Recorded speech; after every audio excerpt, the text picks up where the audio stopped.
Hey guys, I'm going to be doing something a little different in this video. Normally I don't do these kinds of videos, and even though this isn't going to be a tutorial, I'm still going to be talking about Cinema 4D, more specifically the technical side of it. So if you want to learn some new facts about Cinema 4D, then stick around, as I'm sure that some of you are probably going to learn something new about it. Now, as we know, Apple has released the new Mac Pro recently, and there's been a lot of people asking questions about it. More specifically, I've been answering questions in different places online where people have been asking about whether or not they should purchase the Mac Pro, seeing as how they are a Cinema 4D user. They want to know if it actually would be something worth purchasing or upgrading to for a Cinema 4D user. Unfortunately, there is a lot of misinformation that's being spread around, and I don't know where it's coming from, so I'm hoping that this video will help to clear up some of the confusion. So before we can even answer the question of whether or not the Mac Pro is worth purchasing for someone who uses Cinema 4D or most of the other 3D applications, because we're soon going to find out that even though I'm specifically referring to Cinema 4D, the same logic is going to be applied to those other packages as well, like Maya, 3ds Max, Lightwave, and so on. So before we can actually answer the question, let's first find out what the specs are on the Mac Pro. So we know that the new Mac Pro is a single socket machine, which means it only has one CPU. That means that Apple no longer offers a dual CPU configuration. Now, for some people, maybe they don't care. For others that are wanting a dual socket machine, well, the Mac Pro no longer offers that. So it comes with a single Xeon CPU, and you can get that configured in a 4, 6, 8, or 12 core. Now we'll get a little further into that here in a few minutes. As for the RAM, it has a maximum capacity of 64 gigabytes. It has a PCIe SSD, and it has 2 FirePro GPUs in it. So looking at these hardware specs, I'm sure that there's a lot of people who probably think that this is going to be an incredibly fast machine, especially with a 12-core Xeon, and especially with those 2 FirePro GPUs. I'm sure that a lot of people are thinking, wow, this is just going to be excellent for anybody who's into 3D and animation. It's just going to make it 100 times faster.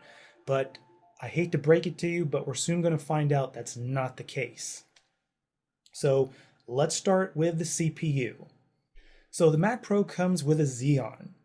Now I know a lot of people think that the Xeon is somehow magically better than an i7, but it's not. The only difference between the Xeons and the i7 is that with a Xeon you can run multiple chips on the same motherboard. With the i7 you can only run one chip, that's it. You can't run multiple i7s, but with a Xeon you can. Now also with the Xeons you can have a higher capacity of RAM. The i7s are limited to 32 gigabytes. They won't go any higher than that, at least not that I'm aware of.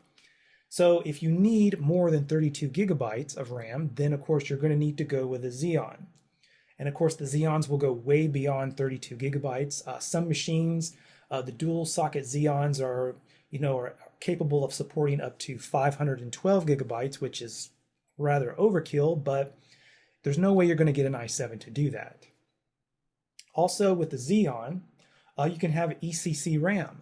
Now Ecc Ram is one of those terms that's thrown around that somehow people think it makes your system magically better or more stable. And somehow, since the Mac Pro comes with Ecc Ram, although it's not exclusive to the Mac Pro, there are other machines that have it, but since the Mac Pro is using it, somehow the idea is that the Mac Pro is now somehow better because it's using it. And that is simply not the case. The fact of the matter is that for general 3D and 2D artists, Ecc memory offers nothing useful.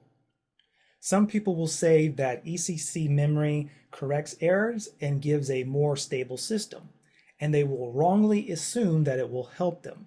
But the truth is, virtually every crash or error you suffer, especially when using 3D software like Cinema 4D, any error that you encounter will be because of buggy code in the software or the driver. ECC only protects against electrical instability caused by, extremely rare circumstances. Cinema 4D and every other piece of software out there will run just fine without Ecc Ram. It doesn't somehow magically make it render more accurately or anything like that. It just protects against certain types of electrical instabilities. That's all it does. If you were running a 24/7 server that's, I don't know, maybe running your worldwide business, well, then, if it's going to be on 365 days a year, well, then Ecc Ram, redundant power supplies, some type of RAID system, high endurance hard disk, even maybe redundant RAM. Okay, those would be valid options, and then I would say go for it. But for a workstation, it's simply not the case. You don't need Ecc Ram. So when you compare a Xeon to an i7, they're basically both the same thing. The only difference is that the Xeon just has some features about it that allow it to go beyond what the i7 is capable of doing. Now there's some other things about the Xeon, such as the Pci Lanes. Most i7s have 16 addressable lanes. Some of the more higher end overpriced i7s, like the latest X series, I think they have 40 lanes. But that would be, something if you decide that you want to run four-way SLI or Crossfire or something like that. Now the Xeons, I believe that they default to 32 lanes as far as I know. I don't know if there's any 40-lane models. I really haven't looked into that. But for a dual GPU setup, it's kind of a moot point. 16 lanes with an i7 for a dual GPU setup are perfectly fine. You're not going to have any issues with that. So, discussing all of this PCI lane stuff, it's not really an issue. As far as rendering goes in Cinema 4D or anything else, the Xeon and the i7 do the exact same thing. All right, so moving on to the RAM. RAM makes no difference in Cinema 4D. Just as long as you have enough, that's fine. RAM does not render. RAM doesn't do anything except hold the scene file, hold all the little bits of information, and that's it. It doesn't make your render go any faster or anything like that. Just as long as you have enough RAM, because if you don't have enough RAM, what happens is now the CPU has to start writing and reading from a temporary place on your hard drive, and that greatly slows things down. So as long as you have enough RAM, that's not an issue. The PCI SSD, again, it's just like the RAM. It's not going to have any bearing whatsoever on render speed. Hard drives do not render. They're only there to catch the frame after it's been rendered. That's all they do. So, reading and writing, that's it. It has nothing to do with rendering. Now we get to the interesting part, the dual FirePro GPUs. Unfortunately, Cinema 4D does not use dual GPUs. Cinema 4D and every other 3D software out there only uses one GPU for the viewport. So let me just show you what I mean. Here's the viewport here in Cinema 4D. This is where you view your scene file. This is all done through OpenGL. Only one graphics card is used. You can have 10 graphics cards in a rig and it won't make any difference. Cinema 4D is only going to use one. So keep that in mind if you want to purchase the new Mac Pro. Only one of those GPUs is going to be used while the other one sits there idle. This is the same thing that I've been telling people for a while now, because sometimes people will ask, say for example in the past with the 500 series GTX cards, someone was wanting to know if the GTX 590, which is it's a single card, but it has two GPUs on the inside. And they wanted to know if that would be good for Cinema 4D. So I told them no, and rightfully so, because Cinema 4D is only going to use one of those GPUs inside of the card. The other one will sit there idle. So it's a waste of money. So whatever you do, don't buy a dual GPU card for Cinema 4D. It's going to be useless. Okay, so back to the OpenGL viewport here. This is what the GPU displays here. However, the interesting thing is that all of the calculations that are done in the viewport, for example, I'll just say a bool. So let me grab a cylinder and let's grab a bool object. And I need to switch those around. Okay, so this Boolean operation is not calculated by the GPU. This is all done by the CPU. So this Boolean calculation here that's being done, regardless of whether it's something very simple like the cylinder going into a cube, or whether you have 100,000 polygons in your scene all inside of a bool object, it doesn't matter. Either way, it's all calculated by the CPU.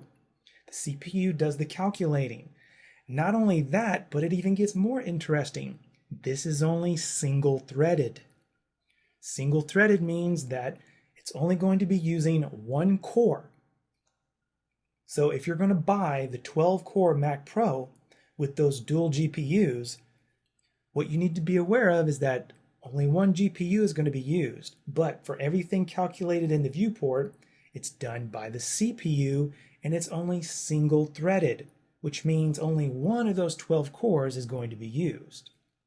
Now, with every new release of Cinema 4D, Maxon will usually say that they have changed the code in some type of modifier or some type of tool or feature in Cinema 4D to upgrade it to make it multi-threaded to where it makes use of multiple cores. However, most of everything in Cinema 4D is only single-threaded. That means whenever you're modeling, like all the modeling tools, you've got Espresso, you've got MoGraph, the Boolean calculation here that I just showed you, thinking particles. That's right, thinking particles is also single-threaded as well. All of these things are single-threaded, which means only one core is going to be used. Now I know you're probably thinking, well, wait a minute, doesn't the graphics card come into play and help? Well, yes, only in the fact that it displays this in the viewport. That's it. The graphics card does not calculate these things. Take, for example, this Boolean operation that's going on here with the cube and the cylinder. Or maybe, let's see, where are my particles at? Here's an emitter. This emitter and the Boolean, this is being done by the CPU. The only thing the graphics card is doing is just displaying it. That's all it's doing. And it's providing the shading for all of this stuff. But as far as the particles and the Boolean operation, that's being done by the CPU. Now you know why thinking particles can be really slow sometimes. I don't know if you've ever tried to use thinking particles where you have hundreds of thousands of particles and your system just kind of comes to a crawl. It's because it's only single-threaded. Now there is a plugin called Xparticles. Of course, it's a third-party plugin. It doesn't come with Cinema 4D. You have to purchase it separately. But this plugin is multi-threaded. And it does the same thing basically that Thinking Particles does, except it goes way beyond that. And it is literally 10 times faster because it's multi-threaded. The particles are so much faster in the viewport. Has nothing to do with the graphics card, has everything to do with the CPU. Now with the release of R15, I believe Maxon said that all of the deformers are now multi-threaded. So here we have the deformers here, and anytime you use a deformer, I believe that they are now multi-threaded. And I think it's all of them, I'm not sure, but there was something about the deformers now being upgraded, and now they are multi-threaded. So of course that means they're going to be a lot faster. But as far as I know, things like MoGraph, Thinking Particles, Espresso, when you're modeling in the viewport, anything dealing with modeling like the Boolean and anything like that, it's all single-threaded. So this is why I usually tell people that are wanting to know what type of machine they should build for Cinema 4D, I tell them to build an i7 GTX rig. You don't need a workstation class GPU to do 3D work. This is another debate, just like the Xeon versus the i7. GTX cards work just fine in Cinema 4D, just as the Quadros work just fine. But the Quadros come with features, for example, with a Quadro or a FirePro, because those are classified as workstation class GPUs, they come with features like stereo out, 10-bit out. Of course, 10-bit out requires a 30-bit monitor. Not all of us use a 30-bit monitor. Sometimes they will usually come with SDI out. And for the Quadros, you can have Quadro Sync, which means you can run multiple Quadros at the same time to run a very large display, which is, I don't know, probably maybe 6 or 8 different types of monitors that are all acting as one big display. So you can use it that way. Of course, these things do not come on a GTX card. You're not going to find a GTX card with ECC memory, with stereo out, with 10-bit out. You're not going to find those features. So when it comes to the GTX and the Quadro thing, you don't need a workstation class GPU to do this work. I'm running a GTX 560 Ti. Yes, it's an older card, but it works just fine. I have no issues with it. Now when it comes to the GPU, most of you already know this, but Cinema 4D does not use the GPU to render. It's all CPU based. Now unless you have a third-party plugin like Octane, TheaRender, I think there's another one, I forgot the name of it. But I know that like for 3ds Max they have like iRay, but those are GPU renders, but they don't come as a default engine with Cinema 4D and these other 3D packages. You have to purchase them separately. But if you're using one of those GPU render engines, then by all means, the Mac Pro would probably be a good purchase for you because I believe those 2 FirePro GPUs in the Mac Pro are supported by a couple of those GPU engines. All right, so I just want to go over one more thing here about the CPU. Since we know that a lot of things inside Cinema 4D as well as other 3D packages, I know I'm strictly talking about Cinema 4D, but the other 3D software like 3ds Max and Maya and stuff, they function the same way as well. So seeing as how most of your time in Cinema 4D is going to be using single-threaded calculations, what do you think is going to be the best option? A 12-core machine that's only going to be using 1 core most of the time? Now with the 12-core Mac Pro, the speed of that Xeon, the clock speed, is 2.7 gigahertz. So what do you think is going to be faster? 1 core working at 2.7 gigahertz or an i7 machine running at 3.5, 3.8, or if some of you guys like to overclock, you can overclock to 4 or maybe a little bit beyond that. What do you think is going to be more efficient? What do you think is going to give you a faster result in the viewport or a faster calculation? Well, of course, it's going to be the higher clock speed. So this is why I agree with some of the Maxon developers that are online sometimes that you can talk to on the different forums. They say i7 machines right now are really, really good, especially the higher clocked i7s for any type of Cinema 4D work. Not that the 12-core Mac Pro can't do it, it's just that would you rather have 2.7 gigahertz or somewhere around 4 gigahertz? Well, of course, 4 gigahertz is going to give you a higher frames per second rate in the viewport, and we're going to talk about that here in just a moment. So this is why I tell people, if you're going to buy or build a machine and you're not really attached to the Apple side of things, if you don't want to go strictly just with a Mac, then build an i7. It'll work just fine. You don't need a Xeon unless you need one of those features. You want to go beyond 32 gigs of RAM. You want to have a really powerful machine with dual CPUs, then you're going to need to go with Xeon. All right, so as you can see so far, we're kind of figuring out that some of the power of the Mac Pro isn't actually going to be used like a lot of people think it's going to be used. 3D software has never really used multiple GPUs for OpenGL. All this viewport stuff here, this has all been done on a single GPU. And I honestly, really, not anytime soon ever see dual graphics cards being used for OpenGL purposes. And the reason why is because there's so much stuff that's in here that's single-threaded that could be greatly improved upon if it was upgraded to be multi-threaded. Now I know changing things to be multi-threaded, I know that takes a lot of time. And I know it takes a lot of effort on the developer's part. I understand that. But there are some things that could be greatly improved by just switching it over to be multi-threaded, to rewrite the code for it so it could be multi-threaded versus spending a couple $1,000s on trying to put 2 GPUs in your machine when it doesn't even use it in the first place.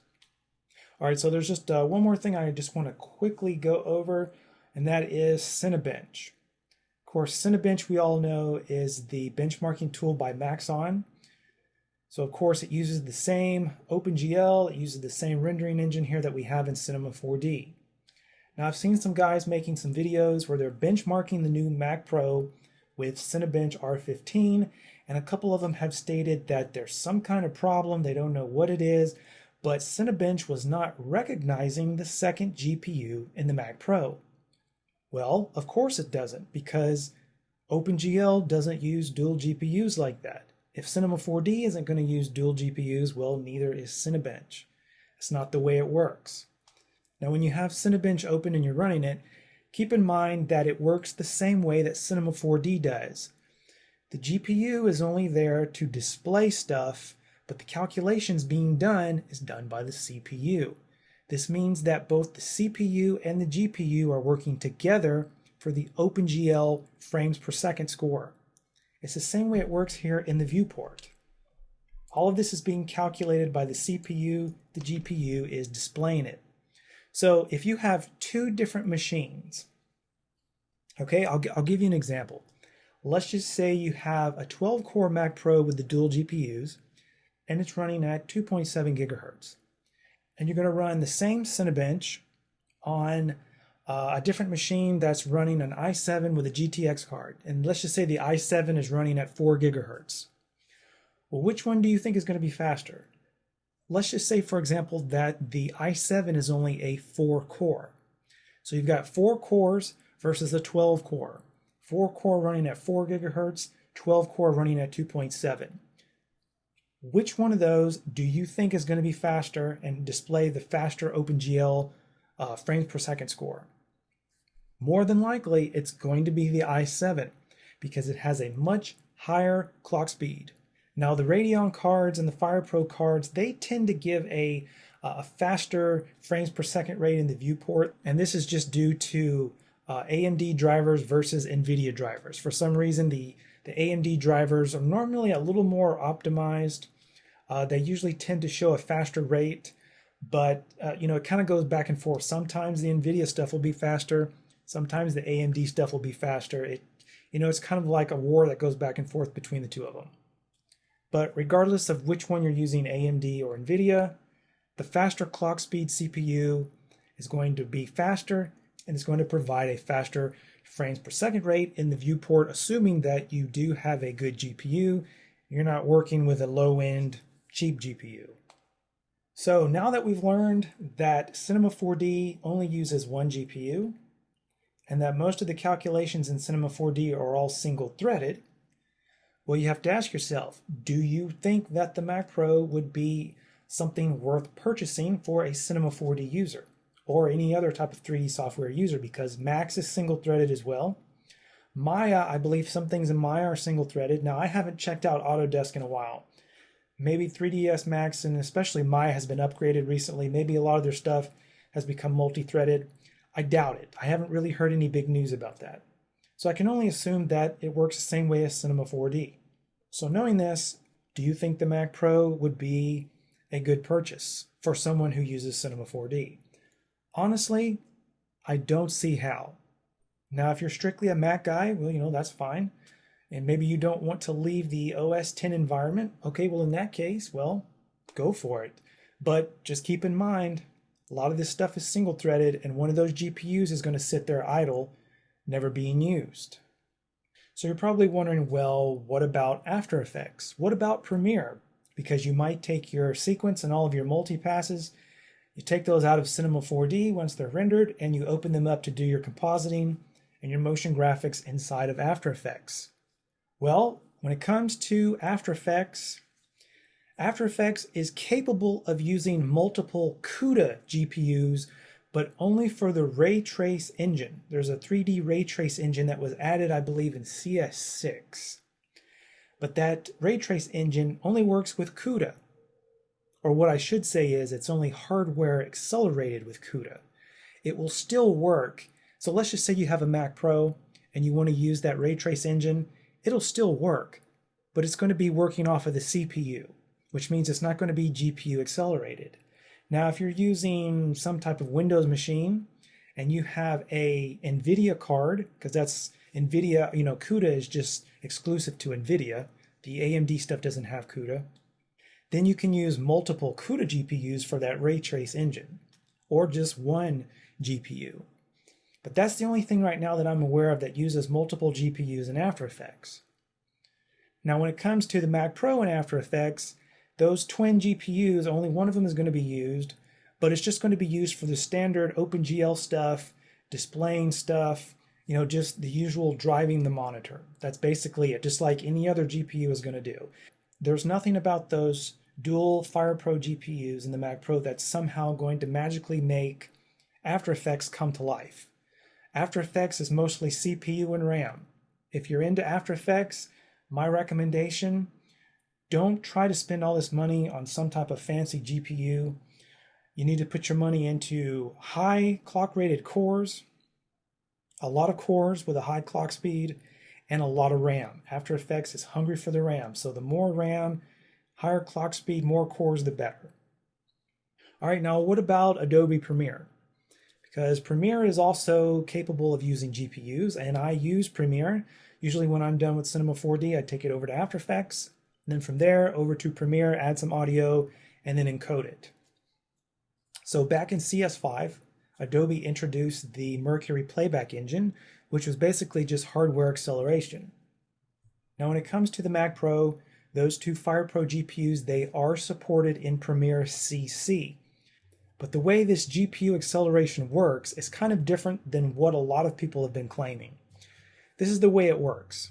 Whenever you load your footage into Premiere, the CPU has to decode it before sending it to the GPU. All encoding and decoding is done on the CPU. It is not done on the GPU. There's a lot of people that think that somehow the GPU is encoding. It's not encoding unless you have some type of third-party plugin, and usually that revolves around the H.264 codec. So out of the box, Premiere does not use the GPU to encode or decode. That's all done on the CPU. So then you're wondering, well then what is the GPU used for? Well, let's look at the Mac Pro. The Mac Pro has the dual FirePros. What that means is one FirePro is going to be used while you're editing. That means when you're playing back the timeline, when you're working with effects, you're adding different types of scaling, maybe you're doing something, you're adding some titles, whatever it is that you're doing while you're editing, one GPU is going to be used. When it comes time to export, the CPU is going to be encoding the footage. However, to take some of the strain off of the CPU, there are supported effects in certain things like scaling, the different type of color correction, and all of that type of stuff that's supported by CUDA. Those things are offloaded to the GPU. The GPU will then process those things, taking the strain and the load off of the CPU. This makes encoding faster because the CPU can then concentrate more on encoding to get it done rather than having to take care of all the different effects. Now, as far as I know, this is the same way that Final Cut Pro 10 works. The GPUs do not encode or decode. CPU does those things and then offloads certain effects and things to the GPU. Okay, so I think I've been rambling on long enough about this. I just wanted to make this video to clear up a lot of the misinformation that's going around about this stuff, especially with Cinema 4D. Because there are some people that still think that Cinema 4D will use dual GPUs. And unless you're using some type of third-party plugin like Turbulence FD or some type of render engine like Octane or Thea Render, unless you have those, dual graphics cards are useless.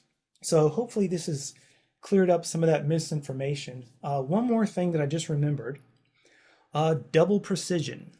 This is another thing that's being thrown around on these dual FirePro GPUs that come in the Mac Pro. Is because they are FirePros and therefore classified as workstation class GPUs.